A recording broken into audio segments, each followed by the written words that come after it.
Hello, welcome to my channel. ഇന്നത്തെ ഒരു recipe Mohanlal special healthy ചിക്കനാണ്.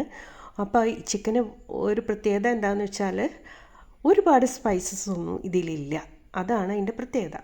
അപ്പോൾ ചിക്കനുണ്ട്, കുറച്ച് വെളുത്തുള്ളി, പച്ചമുളക്, ചുവന്നുള്ളി കുറച്ചധികം തന്നെ വേണം, ഇഞ്ചി, പിന്നെ കടുക് താളിക്കാനായിട്ട് ആദ്യം തന്നെ താളിച്ചിട്ടാണ് നമ്മൾ ചെയ്യുന്നത്. ഇതൊക്കെ ചതച്ചെടുക്കുകയാണ് ചെയ്യുന്നത്. പിന്നെ ഒരു സ്പെഷ്യൽ ഐറ്റം എന്ന് പറഞ്ഞാൽ നാളികേരം ചുട്ടത് വേണം. അത് ചതച്ചിട്ടാണ് എല്ലാം എടുക്കുന്നത്. പിന്നെ പൊടികളെന്ന് പറഞ്ഞാൽ കുത്തുമുളക്, മഞ്ഞൾ, പെരിഞ്ജീരകം, അതുപോലെ തന്നെ ഗരം മസാല. അപ്പോൾ ഇത്രയും കാര്യങ്ങളാണ് അതിനാവശ്യം. അപ്പോൾ നാളികേരം നമുക്ക് ചുട്ടെടുക്കാം. അതിനായിട്ട് നാളികേരം ഉടച്ച് നമ്മൾ അടുപ്പിൽ ഇങ്ങനെ വെക്കുക. അപ്പോൾ അടുപ്പൊക്കെ ഉണ്ടെങ്കിൽ അടുപ്പിലിട്ടിട്ട് ചുട്ടെടുത്താൽ മതി. ചാരത്തിൽ കനലുണ്ടെങ്കിൽ അതിലിട്ടിട്ട് നമുക്ക് ചുട്ടെടുക്കാം. അപ്പോൾ ഇതാണ് ഈസി നമുക്ക്. അപ്പോൾ അടുപ്പിൻ്റെ മുകളിൽ ഇങ്ങനെ വെച്ചിട്ട് നമുക്കിങ്ങനെ, അതായത് ഒരു സ്മോക്കി ഫ്ലേവർ കിട്ടാൻ വേണ്ടിയിട്ടാണ് ഈ ചെയ്യുന്നത്. അപ്പോൾ ഇത് ഇങ്ങനെ കുറച്ച് നേരം പിടിച്ചു കഴിഞ്ഞാൽ ഇത് ഒന്ന് ചൂടായി പിന്നെ ഒന്ന് കരിഞ്ഞ് വരും. അത് ചെറുതായിട്ട് കരിഞ്ഞ് വരുമ്പോഴാണ് നമ്മളത് ഓഫ് ചെയ്യുക. അത് കഴിഞ്ഞിട്ട് അത് അടർത്തിയെടുത്തിട്ട് ഒന്ന് ചതച്ച് വയ്ക്കുക. അപ്പോൾ ഇത്രയും കാര്യങ്ങൾ ഞാൻ ചെയ്തു വെച്ചിട്ടുണ്ട് ചതയ്ക്കാനുള്ളത്. അപ്പോൾ ഓയിൽ ഒഴിച്ചു, അതിലേക്ക് കടുകിട്ടു. അപ്പോൾ ചിക്കൻ അനുസരിച്ച് നിങ്ങളെല്ലാം ചേർത്തോളണം. എരിവ് നിങ്ങളുടെ എരിവിനനുസരിച്ച് ചേർക്കാം. വെളുത്തുള്ളി അധികം വേണ്ട, കൂടുതൽ വേണ്ടത് ചുവന്നുള്ളിയാണ് കേട്ടോ. അപ്പോൾ കടുകൊന്ന് പൊട്ടട്ടെ. പൊട്ടിക്കഴിഞ്ഞിട്ട് ബാക്കി പെട്ടെന്ന് കഴിയുന്ന ഒരു കാര്യമാണ്. ഒരുപാട് കാര്യങ്ങളൊന്നും ഇതിൽ ചേർക്കുന്നില്ല. അപ്പോൾ ഇത്രേ തന്നെ ഉള്ളൂ. അപ്പോൾ ഒരു നാടൻ ഒരു ചിക്കൻ കറി എന്ന് വേണമെങ്കിൽ പറയാം. അപ്പം അത് ചപ്പാത്തിയുടെ കൂടെ കഴിക്കാം, ഒരുപാട് കാര്യങ്ങളിൽ നമുക്കിപ്പോൾ ചോറിൻ്റെ കൂടെ കഴിക്കാം. അങ്ങനെ എന്തിൻ്റെ കൂടെ വേണമെങ്കിൽ ഇത് ചേർന്ന് പോകുന്ന ഒരു കറി കൂടിയാണ് കേട്ടോ. അപ്പോൾ ചതച്ച് വെച്ചത് എല്ലാം ഇതിലേക്ക് ചേർത്തിട്ട് ഒന്ന് മൂപ്പിച്ചെടുക്കണം. അപ്പോൾ കുറച്ചധികം തന്നെ വെളിച്ചെണ്ണ ഒഴിക്കുകയാണെങ്കിൽ ഇത്രയധികം ഗുസ്തി ഞാൻ പിടിക്കേണ്ട. അപ്പോൾ നിങ്ങളുടെ മനസ്സിലുണ്ടാവും ഇത്തിരി വെളിച്ചെണ്ണ അതിൽ ഒഴിച്ചുകൂടെ. ഞാൻ എന്തായാലും തീ കുറച്ചിട്ടിട്ട് ഇളക്കി എടുക്കുക. എന്തായാലും ഹെൽത്തി ചിക്കനല്ലേ, അപ്പോൾ നമ്മൾ ഇത്തിരി ഓയിൽ കുറച്ച് മതി. അപ്പോൾ വെളിച്ചെണ്ണയാണ് കേട്ടോ ഇതിന് ഏറ്റവും നല്ലത്. അപ്പോൾ ഇത് നന്നായിട്ട് ഇളക്കാം കേട്ടോ. ഇളക്കി അടി പിടിക്കാതെ നോക്കണം. ഇഞ്ചി ഉള്ളത് കൊണ്ടാണ് അടിയിൽ ഇങ്ങനെ പിടിക്കാനുള്ള ഒരു ടെൻഡൻസി വരുന്നത്. ഇഞ്ചി ചതച്ചിട്ട് കഴിഞ്ഞാൽ ഏത് കറിയിലും നമ്മളിങ്ങനെ ഇളക്കുമ്പോൾ അടിയിൽ പിടിക്കാനുള്ള ഒരു ടെൻഡൻസി വരും.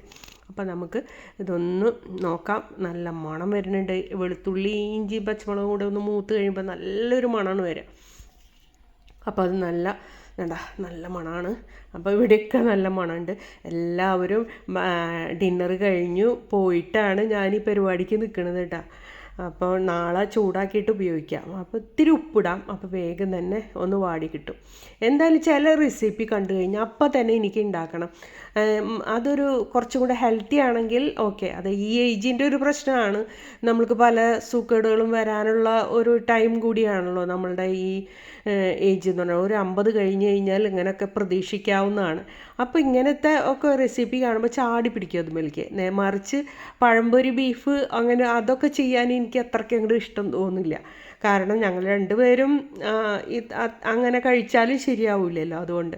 അപ്പോൾ കുത്തുമുളക്, മഞ്ഞൾ, പെരിഞ്ജീരകത്തിൻ്റെ പൊടി, ഗരം മസാല, ഇത്രയാണ് ഈ എടുത്ത് വെച്ചിട്ടുള്ളത്. ഇനി അത് മൂത്ത് കഴിഞ്ഞല്ലോ, ഇനി അതിലേക്ക് ഇത് ഇട്ട് കൊടുക്കാം. അപ്പോൾ തീ കുറയ്ക്കണം. പൗഡർ നമ്മൾ ഇതൊക്കെ ചേർക്കുമ്പോൾ തീ നന്നായിട്ട് കുറച്ചിട്ട് വേണം ഇതിട്ട് കൊടുക്കാൻ, അല്ലെങ്കിൽ കരിഞ്ഞു പിടിക്കും. അത് ഞാൻ പലപ്പോഴും പറയാറുണ്ട്. അപ്പോൾ ഇതൊന്ന് ഇളക്കി കഴിഞ്ഞാൽ അപ്പം തന്നെ നമുക്ക് ചിക്കൻ ഇടാം കേട്ടോ. ചിക്കൻ കഴുകി അവിടെ കൊണ്ടുവന്ന് വെച്ചിട്ടുണ്ട്. അപ്പോൾ ചിക്കൻ പലപ്പോഴും പറയാറുള്ളത് തന്നെയാണ്, നല്ല ചിക്കൻ നോക്കി മേടിക്കുക, മൂത്ത ചിക്കനൊന്നും മേടിക്കണ്ട. വളരെ ചെറുപ്രായത്തിലുള്ള ചിക്കൻ എടുത്തിട്ട് വേണം നമ്മളിങ്ങനെ ചെയ്യാൻ. അപ്പോഴാണ് ടേസ്റ്റ് കൂടുതൽ കിട്ടുക. അതല്ലെന്നുണ്ടെങ്കിൽ അത് നമ്മൾ എങ്ങനെ വെച്ചാലും അതിനൊരു ടേസ്റ്റ് കിട്ടില്ല. അപ്പോൾ കുറച്ച് നേരം വിനീഗർ ഒഴിച്ച് കഴുകി ഒക്കെ എടുത്തിട്ടുള്ള ചിക്കനാണെങ്കിൽ നല്ല പോലെ ടേസ്റ്റ് ഉണ്ടാവും കേട്ടോ. അപ്പോൾ ഇതൊക്കെ ഇട്ട് കൊടുത്തിട്ട് നമുക്കൊന്ന് ഇളക്കി കൊടുക്കാം. അപ്പോൾ ഇനി നാളികേരം കണ്ടില്ലേ, നാളികേരം ചതച്ച് വെച്ചിട്ടുണ്ട്. ആ നാളികേരം ഒരു മുറി നാളികേരമാണ് എടുത്തത്. ഒരു നാളികേരം അങ്ങനെ എടുത്തിട്ടില്ല, ഒരു മുറി. അപ്പോൾ നിങ്ങൾക്ക് മനസ്സിലാവുണ്ടാവില്ലേ. അപ്പോൾ അത് നന്നായിട്ടൊന്ന് ഇളക്കാം കണ്ടോ. ഇനി ആ നാളികേരം ഉപ്പ് ആവശ്യത്തിന് അത്രയും കൂടെ ചേർത്തിട്ട് നന്നായിട്ട് മിക്സ് ചെയ്തിട്ട് അടച്ചു വെച്ചു. ചെറിയ തീയിൽ അവിടെ കിടന്നൊന്ന് വേവട്ടെ. ചെറിയ തീയിലാവണം കേട്ടോ, തീ വല്ലാണ്ട് കൂട്ടണ്ട കേട്ടോ. അപ്പോൾ ഇതിൽ നിന്ന് തന്നെ ജ്യൂസ് വന്നിട്ട് വേണം ഇത് വെന്ത് കിട്ടാനായിട്ട്. അപ്പോൾ അദ്ദേഹം അങ്ങനെയാണ് പറഞ്ഞത്. വേറെ വെള്ളം ഒഴിക്കേണ്ട കാര്യമില്ല. അടി പിടിക്കണമെന്ന് തോന്നുകയാണെങ്കിൽ കുറച്ച് വെള്ളം ഒഴിക്കണം. അപ്പോൾ മോഹൻലാൽ ഉണ്ടാക്കി കണ്ടപ്പോൾ എനിക്ക് അത് ഭയങ്കര ഇഷ്ടമായതുകൊണ്ടാണ് ഈ റെസിപ്പി ഞാനും കൂടി ഒന്ന് റിപ്പീറ്റ് ചെയ്യാമെന്ന് വിചാരിച്ചത്. അപ്പോൾ നല്ല ഒരു ഹെൽത്തി ചിക്കനാണ്. ഞങ്ങൾ വീട്ടിൽ ചെയ്ത് നോക്കിയപ്പോൾ നല്ല ടേസ്റ്റാണ്. ഇതിന് നാളികേരം കഴിക്കാനാണ് ടേസ്റ്റ് കുറച്ചും കൂടെ കൂടുതലായിട്ട് എനിക്ക് തോന്നിയത്. നിങ്ങൾ ചെയ്ത് നോക്കുമ്പോൾ നിങ്ങൾക്ക് മനസ്സിലാവും കേട്ടോ. അപ്പോൾ നന്നായിട്ടൊന്ന് ഇളക്കുക. കണ്ടോ, ഇപ്പോൾ വെന്തിട്ടുണ്ട്. അപ്പോൾ ഉപ്പൊക്കെ ഞാൻ നോക്കി കറക്റ്റാണ് കേട്ടോ.